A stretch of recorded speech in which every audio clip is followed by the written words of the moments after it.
दर्शकबिनहरू यहाँ भुन्टीलाई घरबाट निकालिएको छ र आज हामी भुन्टीको त्यो सानो कापेको आवाज सुन्नेछौँ।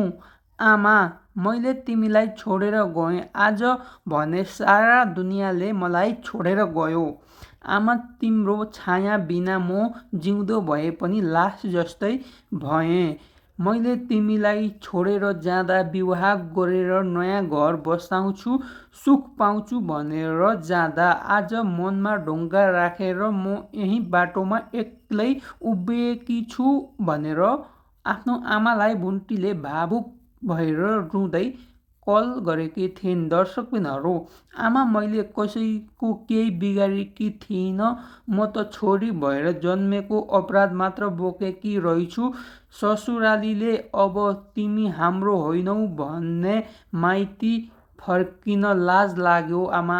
र आज न घर भयो न आँगन न आफ्नो भन्ने मान्छे। आमा, तिमीले भनेकी थियौ छोरी सहनु नै जीवन हो भनेर। म सहेँ आमा, धेरै सहेँ, तर आज आँसु पनि थाकिसके, मन पनि च्यात्तिसक्यो। यदि आज तिमी यहाँ भएको भए तिम्रो काखमा टाउको राखेर रोइदिन पाउँथे।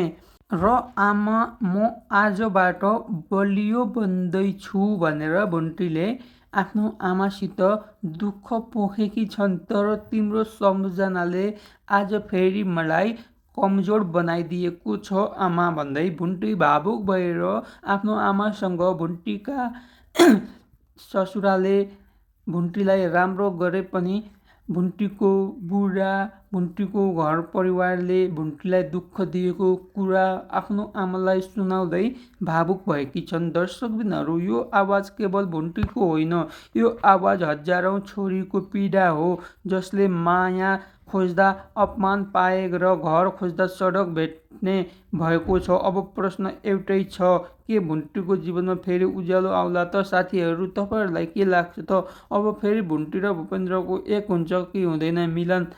तपाईँहरूलाई के लाग्छ कमेन्ट गरिदिनु होला। गेटमा लगाएको ब्यानर समेत च्यातिएको छ भने महेश बस्नेतको सीमा रामा जेएनजीद्वारा ठुलो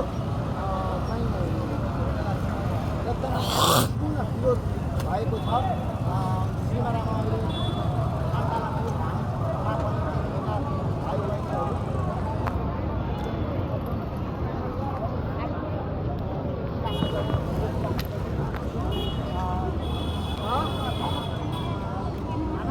काम छैन यहाँ चोकमा हो।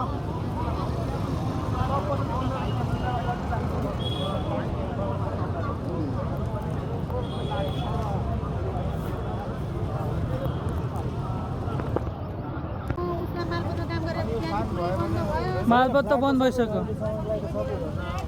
त्यही त भाडा यही त त्यो सबै